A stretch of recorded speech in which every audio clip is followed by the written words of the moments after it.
what a treat. What a treat to be here. I'm reminded with introductions, let me just start right away. There's that brief second when I get introduced, when I speak at other places. I'm like, are they going to get my name right? Am I going to have to nicely correct them? It's John, not June, not Jung, not Young, not Yang. And it's funny because we're Korean. Maybe you kind of know, so it's kind of nice. I jump right in with that because my name matters. Your name matters.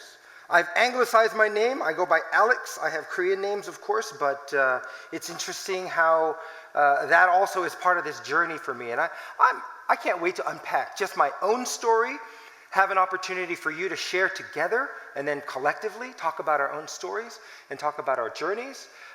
Today's talk is related to identity, and let's get this thing up and going. Are we up? No, not yet. What have I done? Here we go.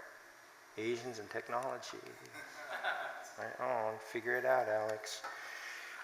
Talking about reconciliation and talking about our role reconciling not only our relationship with Christ, but in one sense, reconciling with ourselves as well. So I'll begin briefly with my own story. My name is Alexander, because I was born in Alexandria, Virginia. No joke. Alexandria Hospital, Alexandria, Virginia, a stone's throw away from our nation's capital. My sister was also born in the United States. Her name, consequently, Virginia. Actually, her middle name is Virginia. Her first name is Julia, from Romeo and Julia.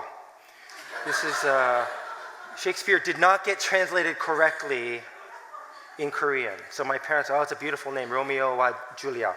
So her name is Julia Virginia. I'm Alexander from Alexandria, Virginia. That was a thing that Korean folks did in the early 60s. Maybe they still do it. My father was a newspaper correspondent for a Korean newspaper covering the Johnson administration in the 60s. And he told me, you know, you're born in the United States and you could do anything you want. You can be anyone you want. You can be president of the United States. Clearly, anybody can. President of the United States, and he filled my head with these dreams of how I can be anything I want, and I went about my life, early days in Virginia, Falls Church, and then eventually moving cross-country to San Francisco, and I grew up in the Bay Area, Burlingame, then Millbrae, and then San Mateo. At the time, not that many Asians. Now it's like overwhelming, which is great, but at the time, not that many Asians, and I experienced my first racialized trauma in my middle school years. I realized there were innocent questions in elementary, but in middle school where it got really hard. Middle school where people would tease me and make fun of me, call me all sorts of names, things I'd never heard of before, but they were making fun of me in these terms, and high school was not much better. I have a whole other story about how that led to my Forrest Gump moment of getting involved with football and then having a wonderful career in high school because of my angry Asian kid, and I got it out on the field, but that's another story for another time. But the important point here is I came home one day crying to my parents, angry because another day of bullying, another day of teasing, and I was yelling at my parents, and I said, why did you bring us here? Why did you come to America? I am miserable here. I hate you. I hate that you brought me here. Truth be told, I wasn't a Christian. Not until college did I really, did the Lord save me in college. Truth be told, I was angry at God. I was angry at God. Why did you make me this way? Why are my eyes this way? Why is my hair this way? Why aren't I taller? How come I don't have blonde hair and blue eyes and everything else that was popular when I was in junior high school and high school? And I cursed God, and I was angry for the way I was, and I didn't want to live. You see, what I failed to understand was the imago Dei, being made in the image of God. What I failed to understand is a deeper appreciation for who I am. I'm having a little trouble getting this thing on, seriously. I got to figure out how this thing works. Could I get a little help? Let's try this. Okay. Here we go. I think it's working. So you guys have heard of the Antique Roadshow? Yeah, it's a kind of a popular, I don't know. Antique Roadshow is fascinating. It's this thing where you find some thing that's in your house. It's been there for a long time. You're just going to get used to it. But you think, oh, let's see, should I throw it away or should I take it somewhere? It's not worth much to me, it has no value, but let me take it in and find out. So there's this one product here, I can't remember the name of it, it's an old truck. It wasn't a toy truck, but it's made out of like real metal, but it's tiny like a toy. And this guy, typical the way the show works, you say, it's a piece of junk, it's been sitting in my house, I don't know what to do with it. It's not worth anything to me, but I'm going to keep it. And let me take it to the show and see what it's worth. And he said, oh, yeah, this is an original T.S. Justly or something, whatever it is. And I said, yeah, this is worth, if it were on auction, this would be worth $1,800. You're like, $1,800? I was about to throw it away. And it's an interesting show for me, and it's related to what I want to share with you all, is I think that's my life. I think that's many of our lives. Maybe you're like me, and you grew up thinking, God, why did you make me this way? I want to throw my life away. I'm worth nothing. The way that I'm racialized and reminded, what W.E. Du Bois talks about, double consciousness, the way my identity and the way I view the world is one thing, but the double consciousness is the way other people view me. Like I didn't know I was Asian until people told me I was Asian, right? And I didn't know that Asianness was bad until people told me that being Asian was bad or negative or something to make fun of. So I thought it was worthless, but it turns out it's not a liability. It's an incredible asset. So friends, I want to share with you tonight, as I go through my own journey and share, what an asset it has been all along. It's worth far more than $1,800. Our lives in Christ. So much more valuable than we can ever imagine. So much so that God sent his only son to die for us. He loves us that much. How valuable is that to us? So I spent my life initially trying to be an elephant in a giraffe's world. Do you guys know this story, Building a House for Diversity? R. Roosevelt Thomas and Peter Woodruff wrote this book, and the best part of the book is really the first couple pages. It's this fable of the elephant and the giraffe. So let me tell you a little story of the elephant and the giraffe. Once upon a time, there was a giraffe. And this giraffe had a beautiful home. He was an architect who built this beautiful home. Perfect specifications to what a giraffe would like. It was in a gated community. It won Giraffe Home of the Year. You can imagine what it was like. Very proud owner of this home. One day, this giraffe looks outside the window and sees his friend, the elephant. And he says, hey, I know that elephant. Our kids do AYSO together. We're in PTA. I should invite him over. Let me invite this friend of mine over, this acquaintance of mine. The elephant is delighted that he's invited into this house. So he comes over to his friend, the giraffe's house, and they encounter the first problem. He can't get in through the front door. And so the giraffe says, I see the problem. You're too big. I've designed the house, thankfully, to unhinge the door so I can grant you access. Come on in. The elephant comes in, they have chit-chat for a few minutes, and then the phone rings. Mrs. Giraffe says, hey, there's a phone call for you. So the giraffe says, please, make yourself at home. I'll be right back. Elephant's trying to make himself at home, maybe walk around a little bit, and you realize something very quickly. The walls are very narrow, the ceilings are very tall, you can't look out because the windows are really high. For an elephant maybe thinks about going upstairs. The stairs start to crack under the weight of the elephant. He backs in, he breaks a wall, knocks over a lamp. You can imagine this scene. The giraffe comes back, sees what's going on, and says, what are you doing? What are you doing in my house? And the elephant says, I was making myself at home, like you said. And the giraffe says, I see the problem. You're too fat. You should lose some weight. Maybe take some ballet lessons, get light on your feet. I like having you here, but you're going to need to change in order for you to stay in my house.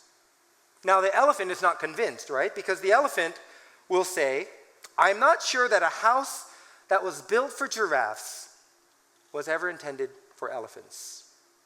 I'm not sure that a house that was built for giraffe was ever intended for elephants. You can imagine what this implications are for this in the world of race, education, business, and society. If you were to take this argument about the way the United States was built and the mindset of colonizers coming in, landing on what they thought was pristine land with nobody on it, uninhabited, then you see people and your first response is, we need to either get rid of these people, educate them, cut their hair, change their language so they can look more like us, more palatable, right? This is how the founding of the United States was, and the schools were built and everything.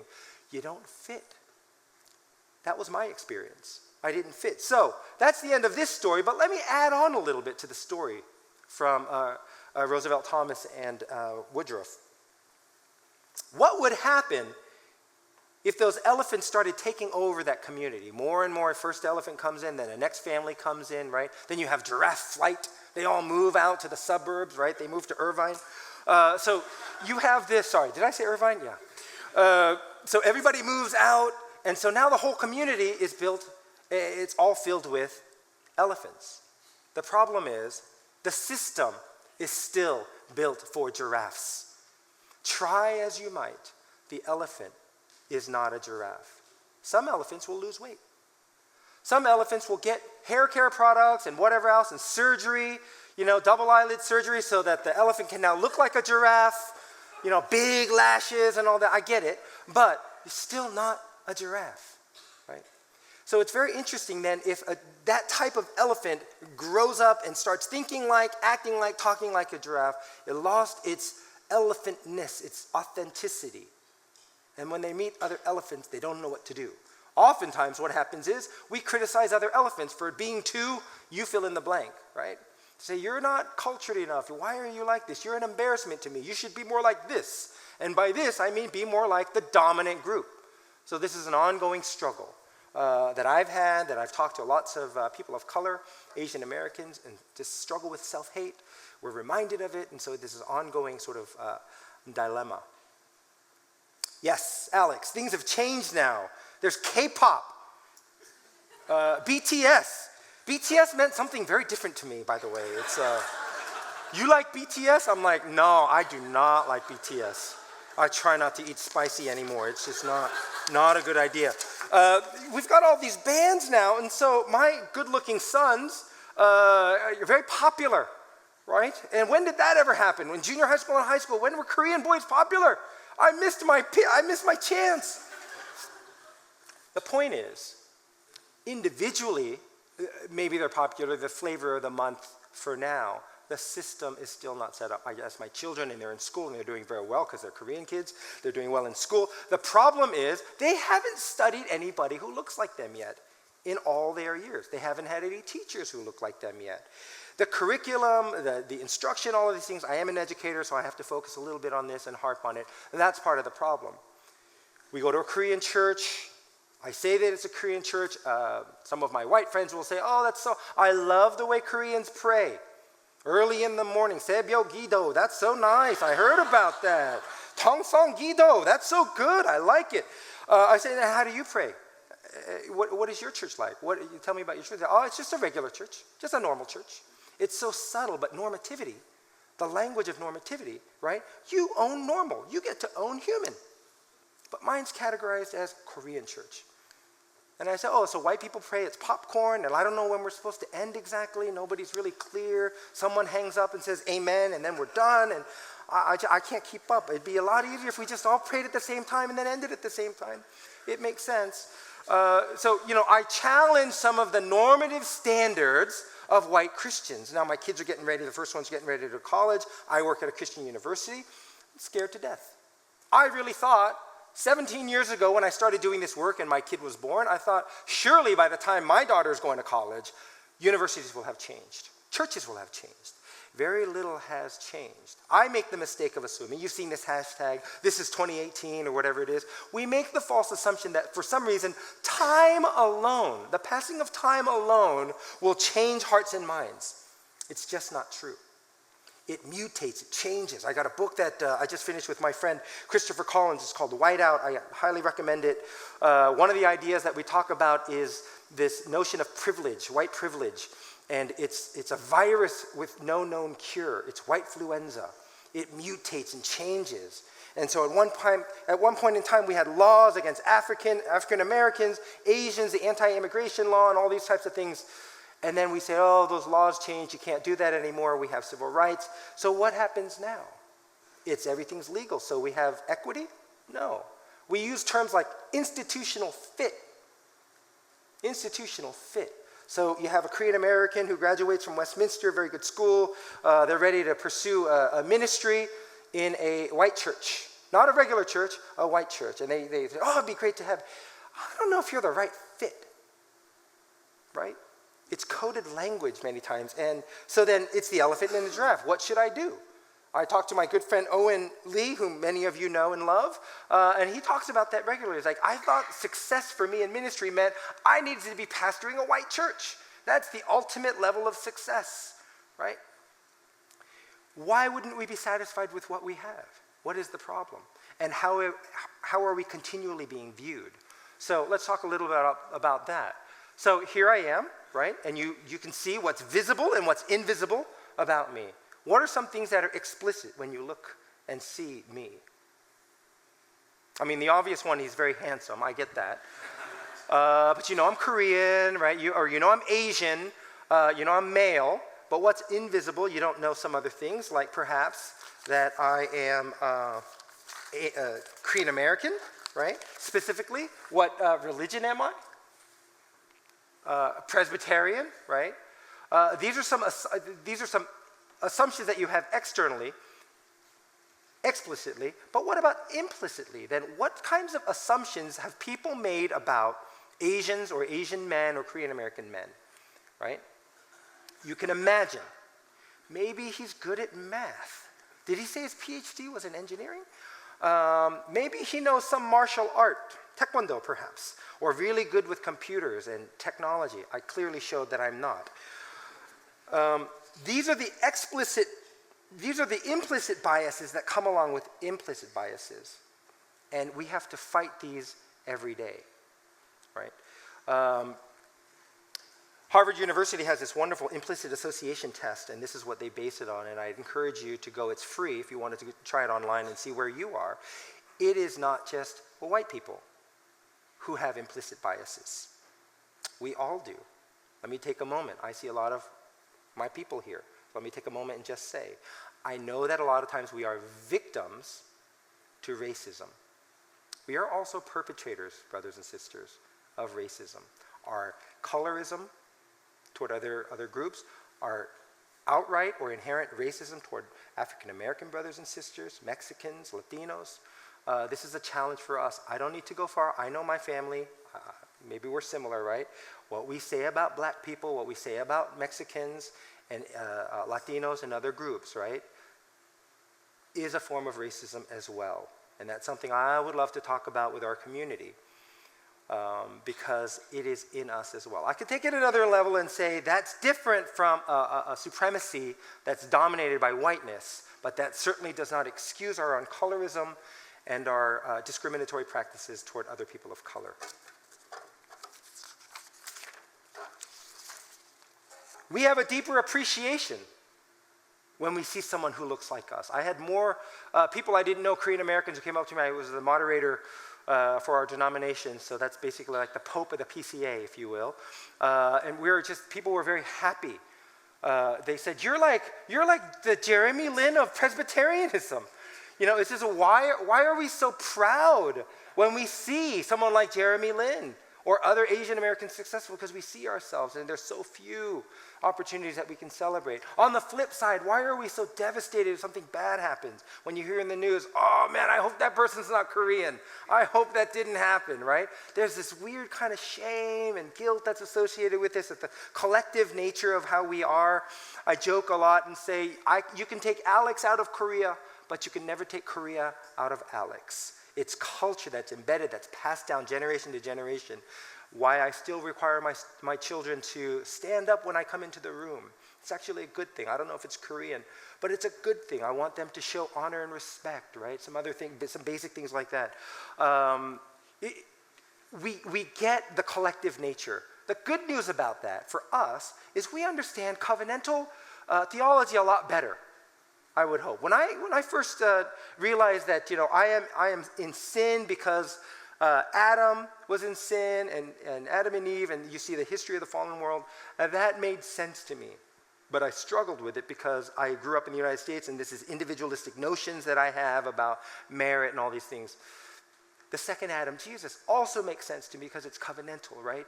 It's not just individual. So when our denomination had a chance to repent of some of our racialized past and to confess, it made sense to me because we're a community. If you're individualized in your thinking, right, I'm sure if you're Korean American, you didn't own slaves. Most likely, our grandparents were enslaved by Japanese. That may be more of our history, right? But you can understand why we would want to repent of certain things. I hope that makes sense, right? I don't follow it too much, but there's a guy who's coming to Los Angeles soon. What's his name? LeBron something or other. Anyway, is that right? Yeah, he's coming to LA. So we're going to win, right? When people say, we are going to win now. And I don't know if you're a professional basketball player or not, but where's the we in this? We understand the collective nature when we say we are going to win. Our team, right? You didn't play. You don't get paid by the institute. You probably put money into it. So it's a fascinating idea. We do it all the time. I'm trying to convince people who say, that's a disconnect for me because that happened so long ago. We do it all the time. We talk about us and our and the community and the collective mindset that happens regularly. Okay. Here's another photo, right? This is an iconic photo of two nations that have been at war, the leaders of two nations that have been at war. I thought I'd never see the day where North and South Korean leaders would shake hands, even embrace, and continue to meet. If you're Korean, this is something that you probably heard growing up, that when will our country ever be together? We still have family members I have never seen, never met. My mom still will never, I don't know if they're still alive. This is an ongoing challenge for us, and we understand it, right? Because we want to see reconciliation. We want to see reconciliation between two warring nations. This is a photo that constantly reminds me of a broken world that we live in, a fallen world where brothers, people who look alike, have been at war for over half a century. In fact, in the church, we see this brokenness also, don't we? The brokenness of a fellowship of different people, whites and Asians and African Americans and Latinos, right? We're in a broken world and we're longing for reconciliation.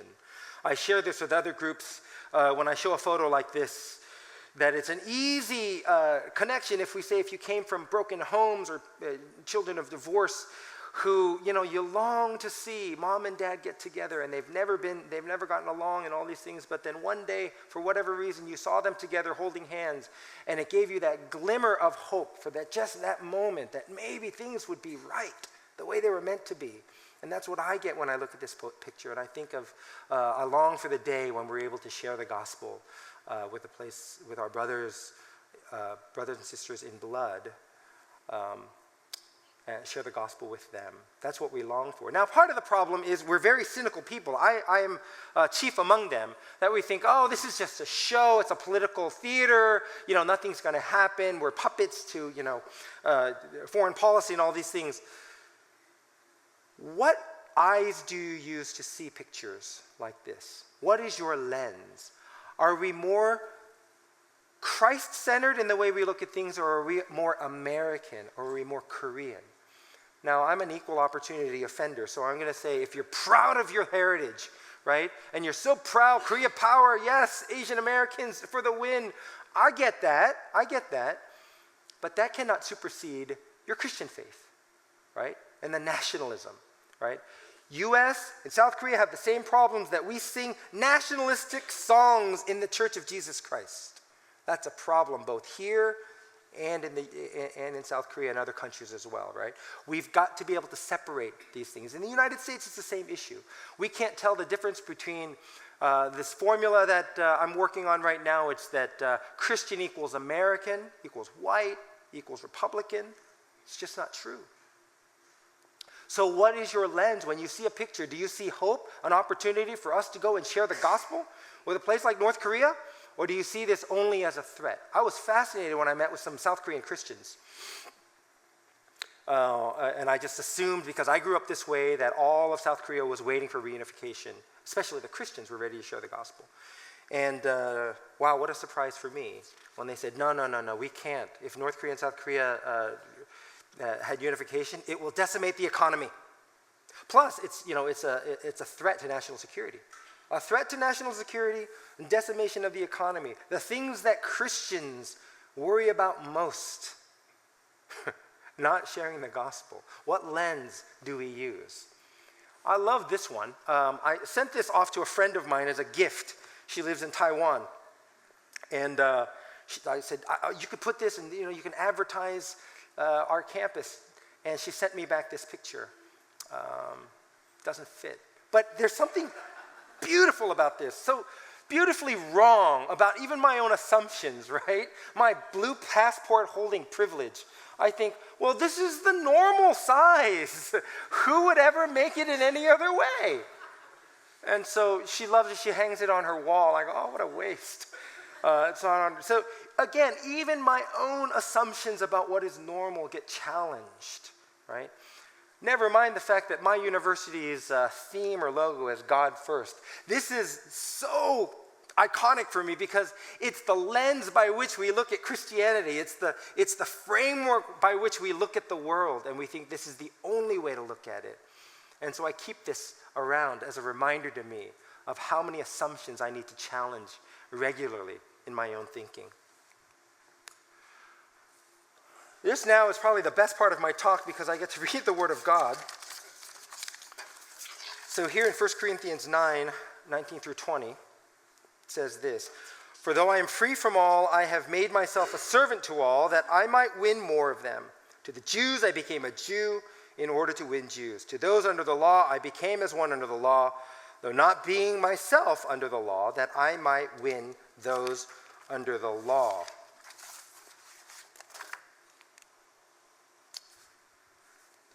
To the weak I became weak, that I might win the weak. I have become all things to all people, that by all means I might save some.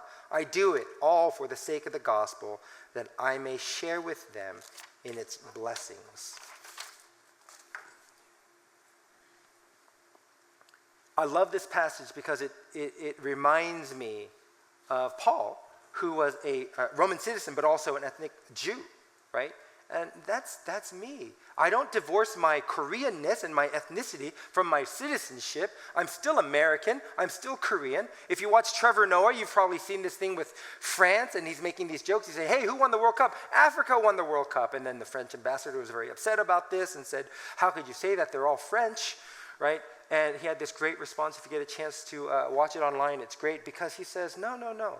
You can embrace your multiple identities, right? Sociologists refer to this as code switching. Code switching. I've been doing that my entire life. Code switching, right? I know that I'm in a room full of older white men, right? I have to channel my inner white man. His name is Bill. And I said, what would Bill do right now? Not Alex, what would Bill do? Stand up straight, man spread a little bit, put your hand out, look them in the eye, never lose eye contact, and start talking, right? Talk a little louder, maybe lower your voice, So those are some thoughts that have run through my mind over the years, and now I'm just myself, I hope. But you do that, and then I go to church, and I see all my elders and other fellow 장로님s, and 안녕하세요. Lower my shoulders a little bit, get a little bit more. How can I possibly look more humble? Is there a way I can do it? Get small. And don't express your opinion. I mean, it's funny. I'm constantly back and forth. And you know what? I used to think that was a liability. I'm so tired by the time I come home. I'm like, where am I? Who am I? Now Korean Americans in our church, right? We've got a Korean and an English ministry, and they're younger. KM does not mean old. First generation does not mean old. I'm the old guy. And I go around in KM, and I'm like, hey, what's up? They're like, 안녕하세요. I'm like, 안녕하세요. Let's do both. Let's hybrid, right? They're younger Korean-speaking folks in the church in their 20s and 30s. I'd never imagined that would happen as I'm nearing 50 now. It's fascinating how that's shifted. That code shifting, I used to hate. I realize now It's not a liability. It's been a blessing all along.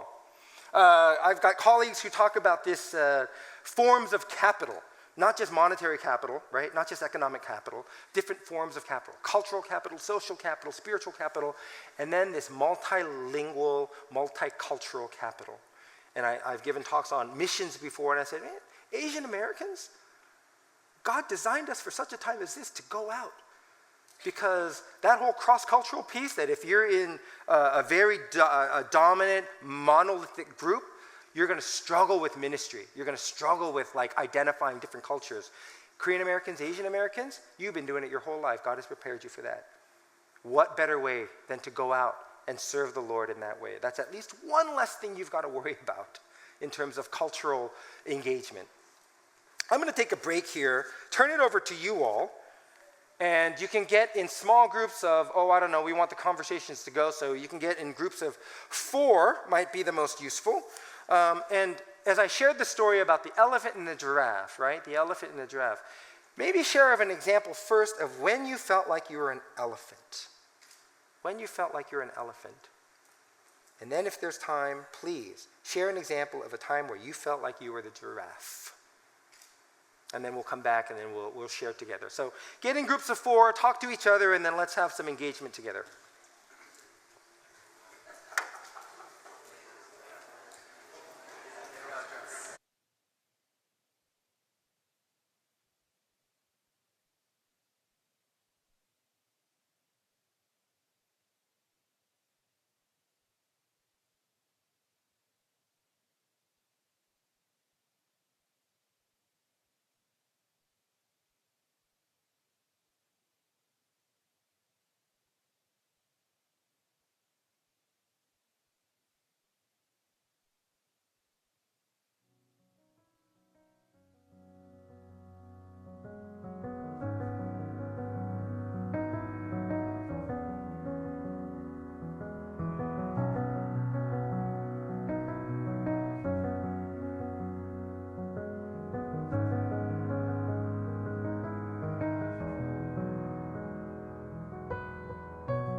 I'll give you 2 minutes, 2 minutes to finish up your thoughts. 2 minutes and we'll come back and talk together.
Okie dokie. Well, thank you.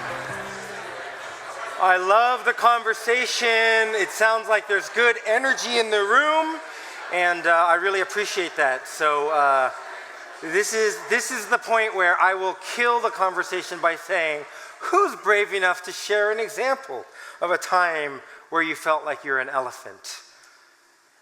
I know, we got Asians in the room, we sit in the back, we'll set the curve. I don't need to, how much is participation worth in this class? I saw a hand go, thank you, brother.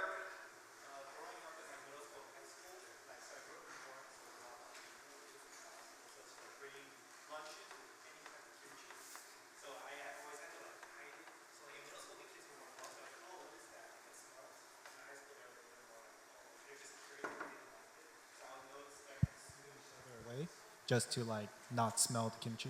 So yeah, that's pretty much a big part of mine.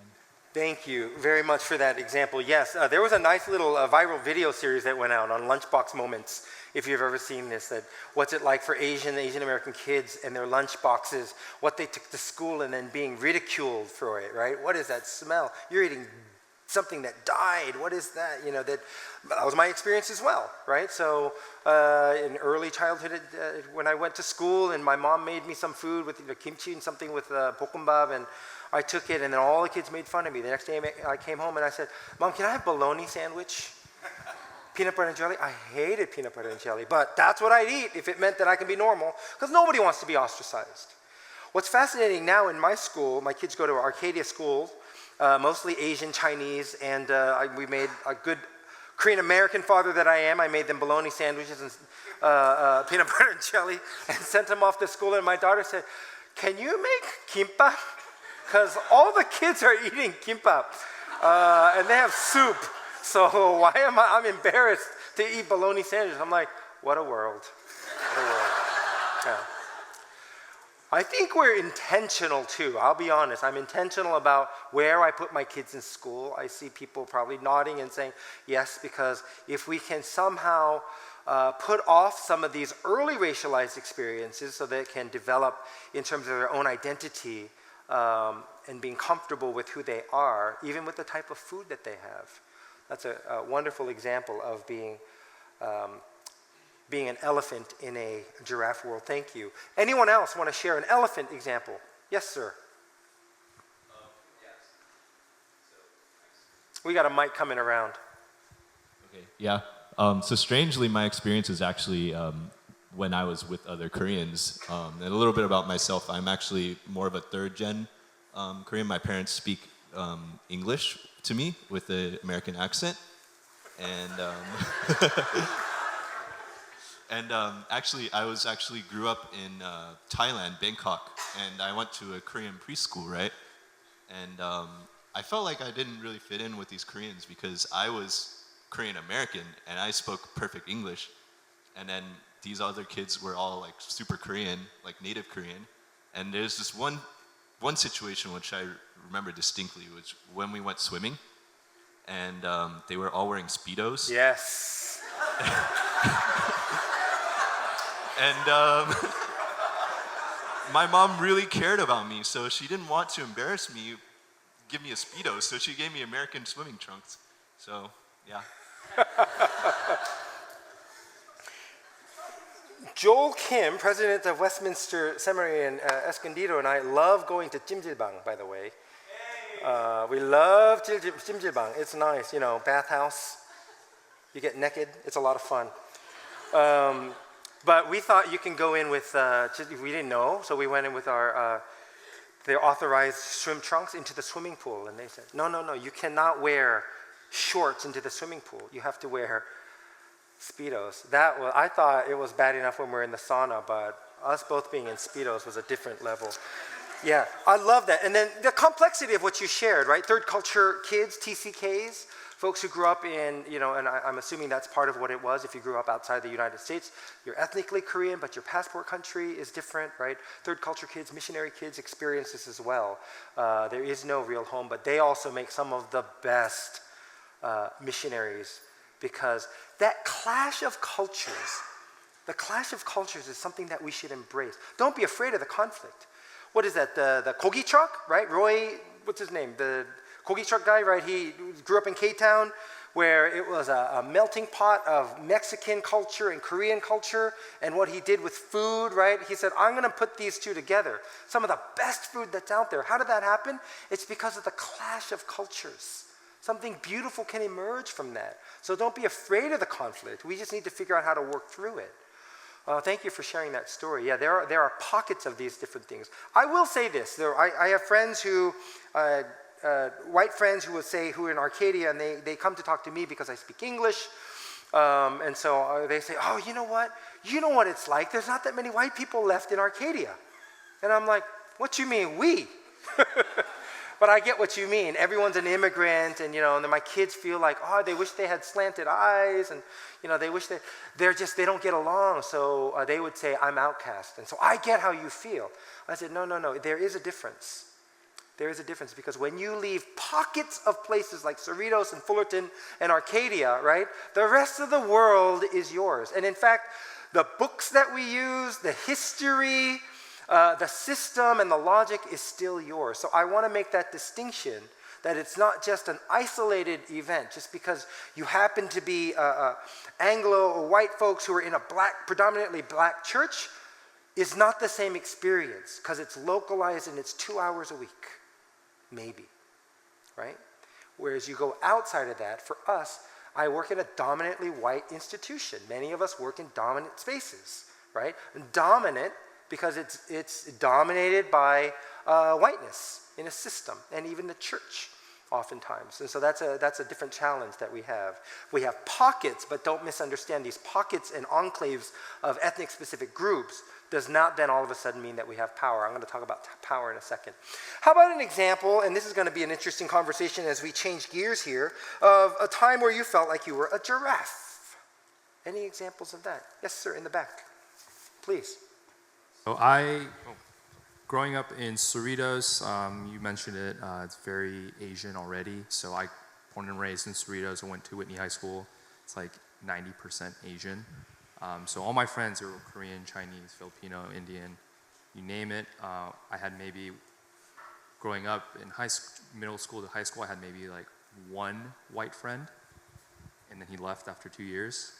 And I had one black friend, but he was half Filipino, so it's like really centralized. And even then, we'd as kids growing up, we'd like, you know, we're guys, so we'd say dumb things to each other. And my half black, half Filipino friend, we'd push all the black stereotypes to him, and we'd kind of joke like, "Wow, how come you don't play basketball with us?" And he was on cross country and he ran track, and then we kind of joke like, "Wow, you're not that fast." And we'd say stuff like that, and we were the majority, and even though, you know, we're all friends, we still kind of push that to each other. So it's definitely different from, you know, obviously from what you and many other Asians experience, where they're the minority. That's right. And they're the lone Korean, while I was one of many. Right. Thank you. Thank you for your courage in sharing that example. It is not easy for us to share examples that can be embarrassing to us, and that we are perhaps still somewhat ashamed of events that we also have racialized others, right? Chris Collins and I have a chapter in the book that's called White Out, as I mentioned earlier. It's this notion of whiteroaggressions. You've heard of microaggressions, right? Racial microaggressions, things that you say like, oh, your English is so good, right? It reveals something the way you think about Asians to say, what else would I speak if I was born in the United States? Of course, my English is good. By the way, I have tons of responses if you need them when that happens. Very good responses. Depending on my mood, you know, I'll go dark, or I can be very light and take them for a ride. So when my better ones, you know, my top 10 list, one of your English is so good, I go, thank you very much. You know, I came here 3 months ago. They're like, you don't say, I'm like, yes. Then I'll use a couple expletives, and they're like, is that appropriate to say? Can I call you that? I'm still learning, I'm so sorry. Yeah, I watch a lot of movies, and then, you know, or, you know, I say, my English is good. If you need lessons, I'm happy to teach you. I got this whole other shtick I can do, but I'm not going to. Okay, thank you. Other examples of giraffes that you're in the majority? No? Okay.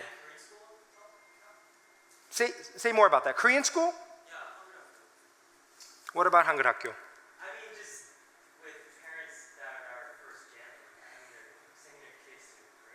Yeah.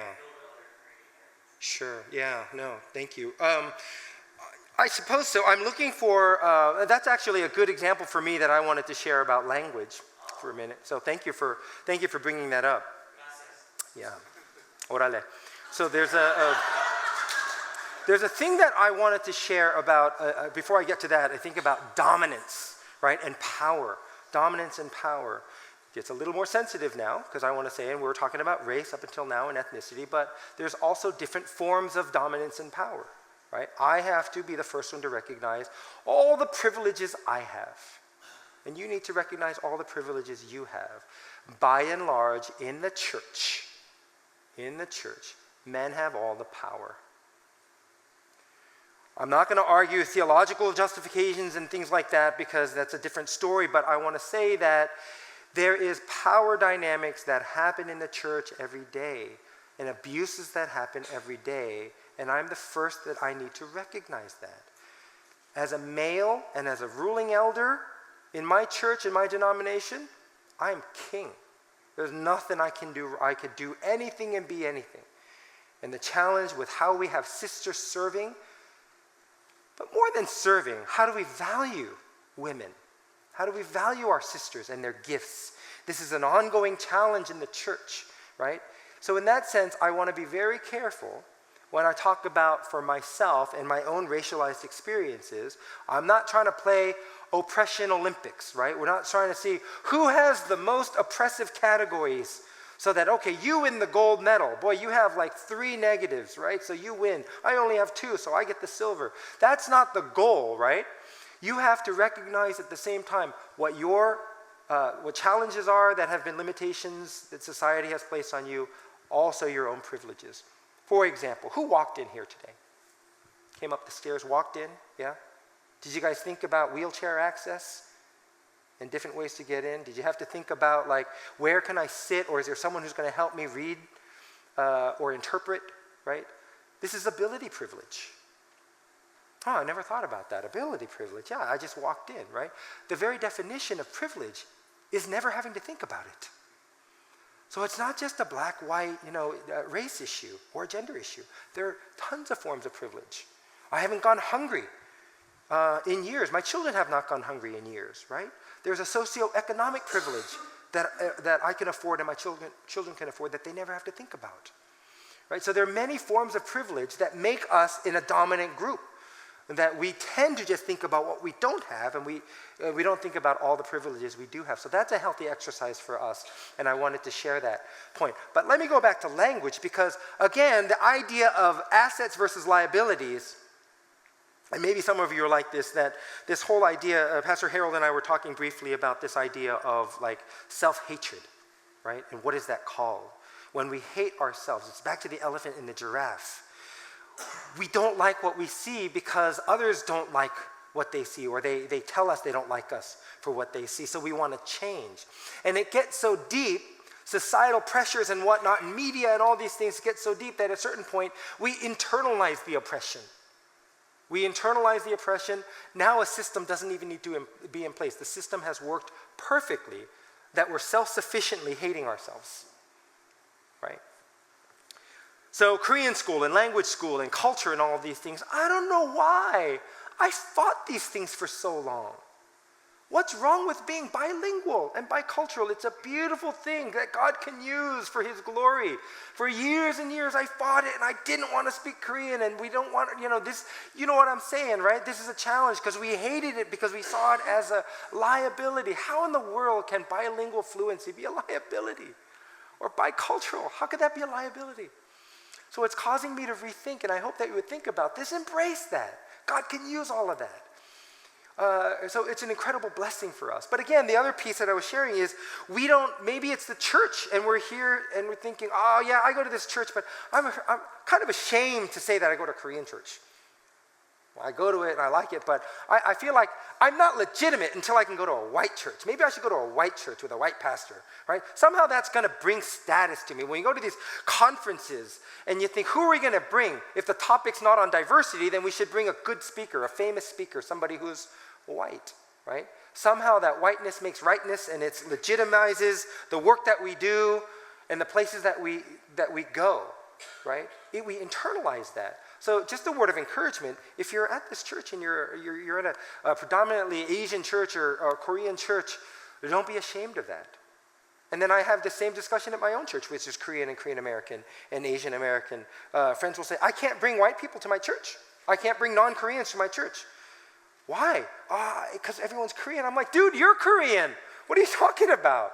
Why is that so hard? You're going to share the gospel. And it's this weird kind of thing that happens that I still see in the church, that we're ashamed, even as we enjoy it, we're ashamed of it. It's fascinating. So I want to encourage us to embrace that part of it. But don't be exclusive. Certainly don't be exclusive. But we have to embrace that. Now, I think that's been the hardest time, part of the hardest thing for Asian Americans, to embrace their identity.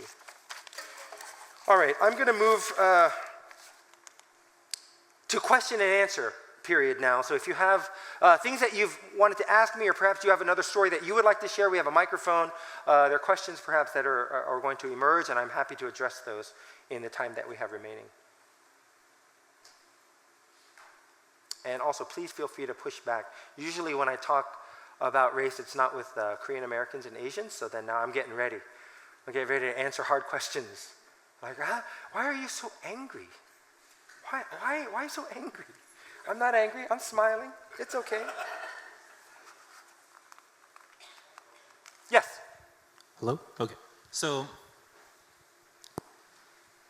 as a Christian father and as a Christian educator, specifically within those premises, how do you, or I guess first off, what's your stance on sheltering and educating on even so specifically more right now on two topics of whether it be the gender non-binary and heteronormativity. And heteronormative? Yeah. Yeah. Because I think right now a big struggles of some of my friends that just had kids or just older people, and I actually made more gay friends. Yeah. And even just having more discussions with them too and talking about that, I realized that is a really hard topic to, talk about it very confidently. Because I always have to come at it with a very open mind. And even putting the gospel lens in that too, of just loving them is the concept, but how do I do that well while maintaining my Christian views, but not viewing them as a lesser human, but also within the feminism movement too, of just how do I, because even so recently I did a premarital class, and one thing I agree upon within Christian rules of not egalitarianism, yes, it's true that we want to be equal, but there's also the complementary view too, of within male and female roles, we bounce off each other. So it's those are these concepts that are always going through my head, these past couple of months of just okay, how do I really push this and do that myself so that in the future, whether I am a father or just a friend or whatever it may be, how can I implement these views within the gospel lens? Excellent. Thank you very much for the question. Yeah, again, I'll use this imagery of elephants and giraffes, and in that conversation, we are definitely giraffes. We are in the dominant group. Heterosexual, cisgendered folks that are married with children, right? As much as we want to say Christianity is under attack, it's not. We still celebrate our holidays. We get our days off. This is another form of privilege that doesn't exist for my Muslim neighbors, right? Homosexual neighbors, the fact that we can express our love and affection to one another in public without any fear of reprisal in American society. And again, that's the challenge if we think, oh, but it's not biblical. But I'm talking about the United States of America. I'm not talking about the church. And if you can't separate the two, you have to figure out what idolatries are lingering in your minds that you think America and the church are the same thing. So that's the first point that I want to make, that we've got to be able to hold, as F. Scott Fitzgerald famously said, the test of a first-rate mind is to hold on to two seemingly contradictory thoughts at the same time and still being able to function. Two contradictory thoughts at the same time.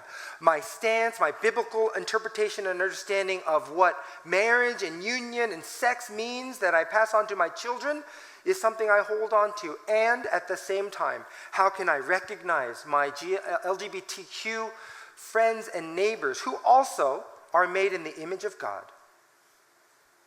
And I want to love them well. And that is the Christian response, right?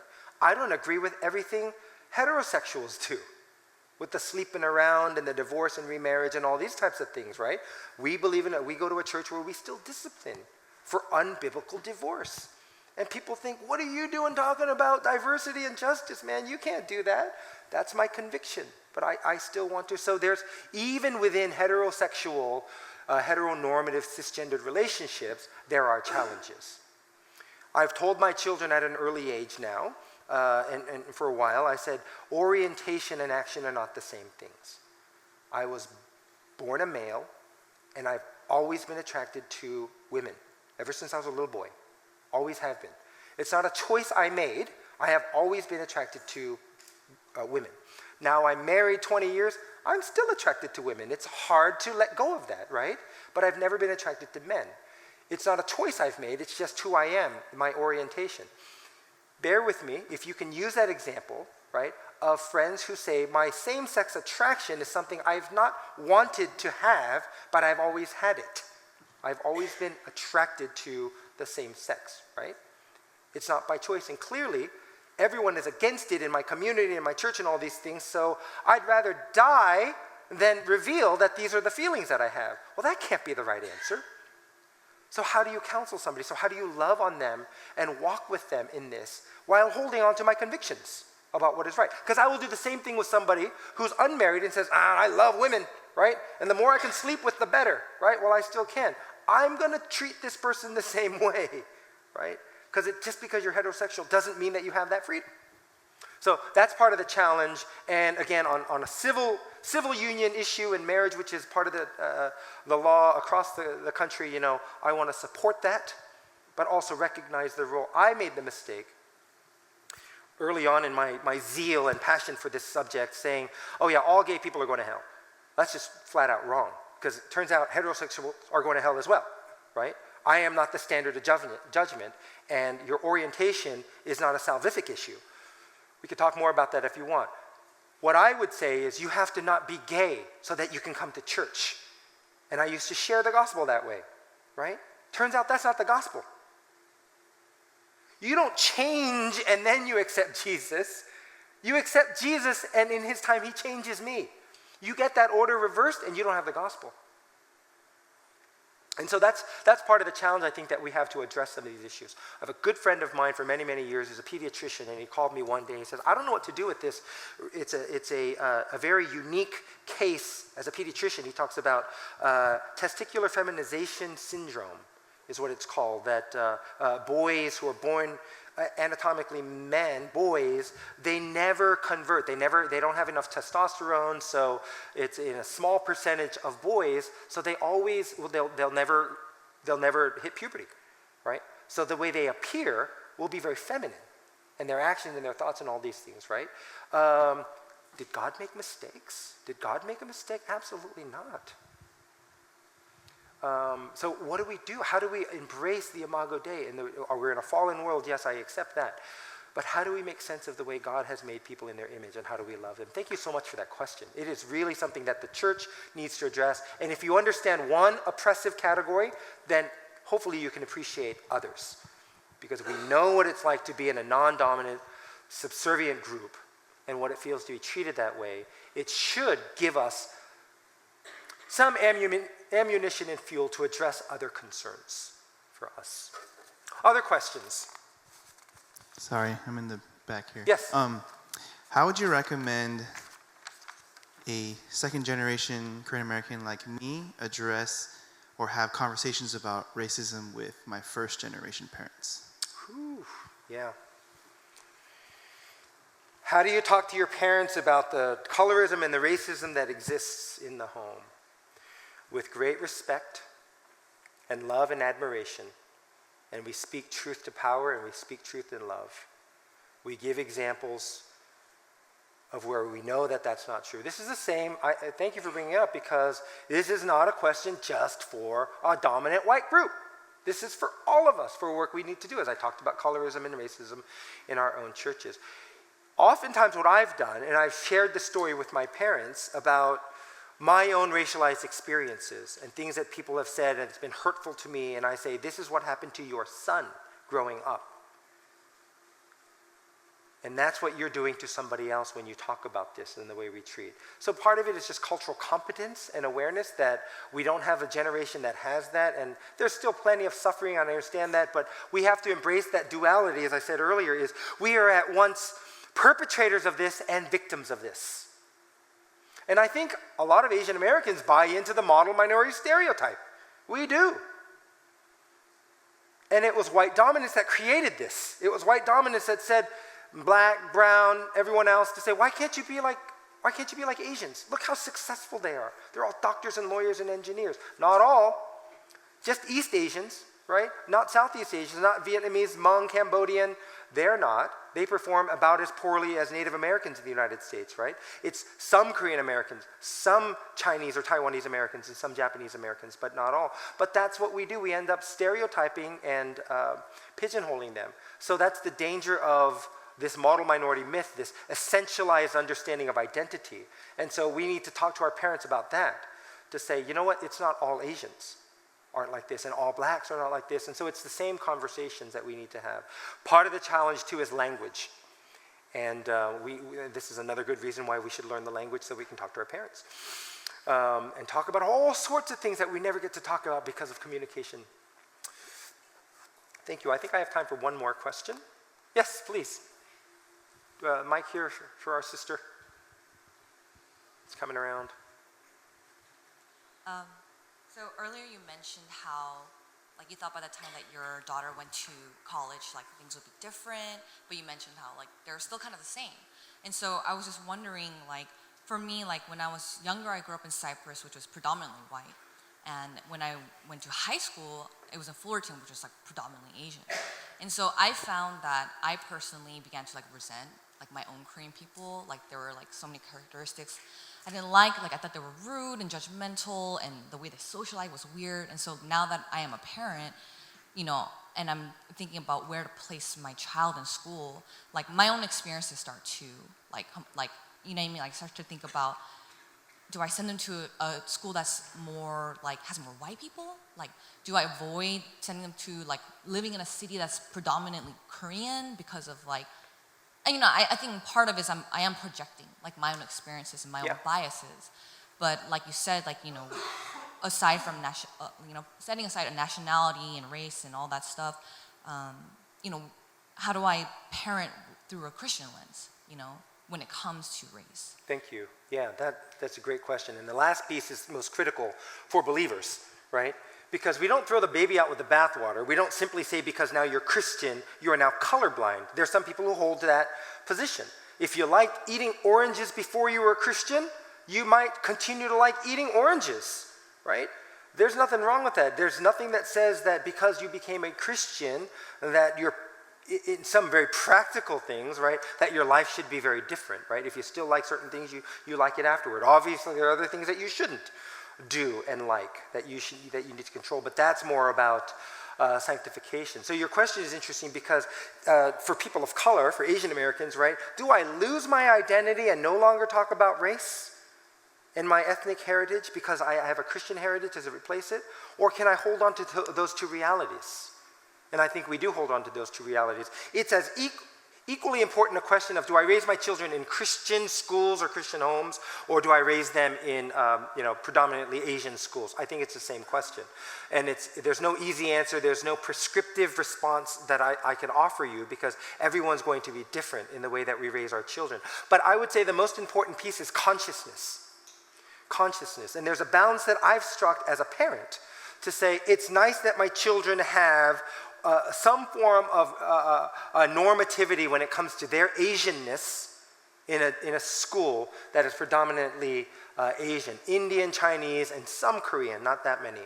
And my daughter's friends are quite mixed. We've got Persian and Indian and Chinese, Taiwanese, varieties of Chinese ethnic groups, from Malaysia and Singapore. So it's an interesting mix. By the way, most of her friends are second generation kids. Their parents are all either recent immigrants. So her friends, sort of life stage wise and their identity wise, are like me. Right? So it's interesting what you were saying earlier, that brother was saying earlier about second gen and third gen are different. They are absolutely different. My children have less of the immigration stress. I rarely ever tell them, you have to do well in school because this is why I'm suffering here, to clean toilets and work in the dry cleaner. This is why, so you have to go to Harvard and all this. I'm like, no, you get the privilege now. You have plenty of privilege. Even in your Asian femaleness, you have plenty of privilege. Recognize that. But also know, when you go to college, and I had the version of the talk for my children as an educator, the day will come when you go to college that professors will say incredibly racist, foolish things to you about you. And your friends, and people that you thought were your friends, and people that you thought were mentoring you, and your teachers. And I talk to my children now about it, because I want to prepare them. I have the same conversation on racialized issues as I do is when you go to certain places and you get it in school, they will hate you for being a Christian, for things that you believe. And you need to be prepared for that. So I'm not crippling the kids. I'm not shattering their dreams of a perfect world. I'm preparing them for these things. And so I ask about their friendships, and I ask about the different relationships that they have and why that's important. And then I check them too when they say, oh yeah, Dad, you wrote a book about white people, so we don't like white people. I said, we love people. We love everybody. I'm talking about a system, not people. That's the biggest pushback I get. We're talking about a system of whiteness and dominance. We're not talking about individual people. Of course, it gets played out through people, but it's not people specifically, and that's an important distinction. So Pastor Harold and I were talking earlier again about, what is reverse racism, right? And how do you use that term? And the definition that I use, and a lot of academics will use, is racism is defined by prejudice times power. Prejudice times power. It means the system is set up where my prejudice gets fully played out through laws and policies and rules, right? So people have the power. So some might disagree with me, but people of color who are minoritized, non-white in the United States, have a lot of prejudice against other groups, but we are not part of the racist system that is in place. Does that make sense? Now let's go to South Korea, where it's a monolithic group of South Koreans, right? And then they have policies that I've heard, the way that we treat Southeast Asians who are labor workers, who are brought into the country, all the foreign brides that are brought into Korea, and the way that there's children are being treated, and the way even American GIs are treated, that they have cafes that say it's Korean only for a variety of reasons. That's prejudice multiplied by power, because they can enact the laws and do whatever they want, is racism. So those are the distinctions, because we have to think about power. And so when people say it's reverse racism because now Koreans are in charge, or Koreans are in charge of nothing, right? So that's part of the challenge. But I think the other part is Asian Americans have bought into this idea of the myth that we have the economic capital now, and somehow that makes us not quite white. We're just getting closer, and somehow that just enough privileges that cause us to think and fall into this trap that we've earned this, that we've earned something. And it's the myth of meritocracy that a lot of upper middle class, good church-going folk like me, like all of us, many of us, fall into this. We're missing the hermeneutic, and we bought into the American dream. We're missing the hermeneutic of suffering. So let me close out with a couple thoughts. You're familiar with this idea of, what's that saying? It's the early bird catches the worm. You've heard this expression, right? So there's a LA inner city school where they're talking about the early bird catches the worm, and the teacher's teaching this, and a young student of color says, oh, I know what that means. It means you stay in bed as long as you can. And you cover up and you never get out of bed. And the teacher says, no, that's not, it's the opposite of that. Why would you say that? And the kid says, because if I get out of bed, the bird will eat me. You see what happened? He identified with the minoritized group. It's our perspective. We live in a very triumphalistic world, victorious living. We're always the hero, part of the empire. We never think that we are the subservient group. The fact of the matter is, if you're a believer in Jesus Christ, Jesus says, in these times there will be trouble. But take heart, I have overcome the world. We think about the hermeneutic of suffering as what we need to do as Christians. Our parents' generation, by and large, understand this suffering. I was at an event not too long ago where I heard a 90-something-year-old pastor praying. And he was praying a prayer of thanksgiving in Korean. He was praying, Lord, thank you so much for your faithfulness during the Japanese occupation, where Christians were persecuted. Koreans were persecuted, but Christians, the church was persecuted. Thank you for your faithfulness. And then he prayed, Lord, and your faithfulness during the war, that you showed yourself faithful when the divided war, and you hear atrocities. Everyone's heard these stories in some way, shape, or form. And then he said, and then thank you, Lord, for your faithfulness in coming as an immigrant to the United States. And you were faithful through all these difficult economic challenges and language and cultural barriers. And I wept. I don't think I know the same God as he does. It's a hermeneutic of suffering. He has a deeper understanding. Our parents' generation have a deeper understanding of prayer. That's why 새벽 기도 makes so much sense. You long, you cry out, we lament. Because of the suffering, it's generations of suffering that's passed down. And here we are. I will confess my own sinfulness. All I do is complain. All I ever do is say, why do you do that? Why do you pray at 5 in the morning? I talk to my pastor friends who, second generation ministry, we're quick to judge some of these things. And my challenge to my friends, I get that we don't have to pray at 5 in the morning. But when do we pray? 5 p.m.? 5 minutes? When do we pray, friends? As much as we want to poo-poo and look down on this generation of things that are happening, there are lessons for us to learn from the generation that came before us. And maybe it's because I'm getting older, I'm finally getting a little wiser, the Lord's slapped me around plenty. I've come to appreciate the generation that I stand on their shoulders. I've learned suffering, I've learned sacrifice, and I've learned prayer.